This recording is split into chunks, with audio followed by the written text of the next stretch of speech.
સાંતલપુર તાલુકાના તાલુકા સેવા સદન વારાહી મામલતદાર કચેરી ખાતે 5 ગામના ખેડૂતો દ્વારા આવેદનપત્ર આપી આમરણ ઉપવાસ કર્યા। નર્મદા નિગમનું પાણી આપવાની માંગણી સાથે રાધનપુર નર્મદા નિગમ 1/7 સામે લોકોનો આક્ષેપ। પાણી ના આપતા પાટણ જિલ્લાના સાંતલપુર તાલુકાના વારાહી ખાતે આવેલા તાલુકા સેવા સદન ખાતે સાંતલપુર તાલુકાના 5 ગામના ખેડૂતો દ્વારા આવેદનપત્ર આપવામાં આવી।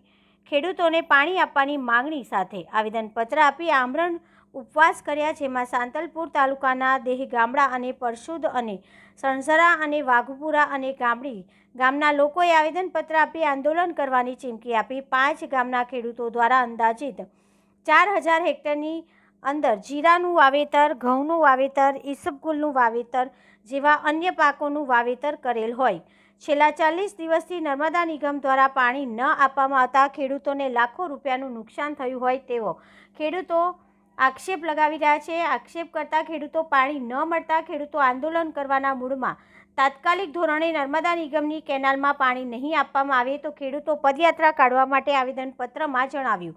તો ગુજરાતના મુખ્યમંત્રી અને નર્મદા નિગમ અને ધારાસભ્ય અને સંસદ સભ્યો અને કલેક્ટર શ્રી પાટણ અને નાયબ કલેક્ટર રાધનપુરને રજિસ્ટર એડીથી આવેદનપત્ર મોકલાયું। તાત્કાલિક ધોરણે પાણી આપવાની માંગણી સાથે રવિ સિઝન બચાવવા માટે। રિપોર્ટર મનુભાઈ ઠક્કર, રાધનપુર, જિલ્લો પાટણ। મારું નામ ઠાકોર રામુજી બેલાજી ઠાકોર દહીગામડા। આ માઇનોર કેનાલ સાહેબ આ 40 દિવસ થયા ચાલુ કર્યા ને હજુ દહીગામડા પરસું સુધી પાણી પહોંચ્યું નથી। આ ખેડૂતોને બધાને ઇજ્જત કરી અને અમારી તો માગણી એવી જ છે કે અમારે એજન્સી કોન્ટ્રાક્ટ બીજાને આપી દે। અમારી કોઈ સંભાળ લેતા નથી, ફોન ઉપાડતા। અમારે ફોન કરવો કોને? ધારાસભ્યના જ ગામમાં પાણી નથી તો બીજાને પછી ક્યાંથી આવશે? સાંતલપુર તાલુકામાં બીજી કઈ જગ્યાએ પાણી આવે? આંતણીમાં નથી, વાઘપુરામાં નથી, પરહોણમાં નથી, સાણારામાં નથી, તો લવેંગજી ને અહીંયાના જ ગામમાં જો પાણીની તકલીફ રહેતી હોય તો બીજા ખેડૂતોને ક્યાં કંજાશે? તો આ લવેંગજીને ધ્યાન દેવું જોઈએ અને સંસદ સભ્યને ધ્યાન દેવું જોઈએ। શું નામ? મારું નામ હનીફ ખાન।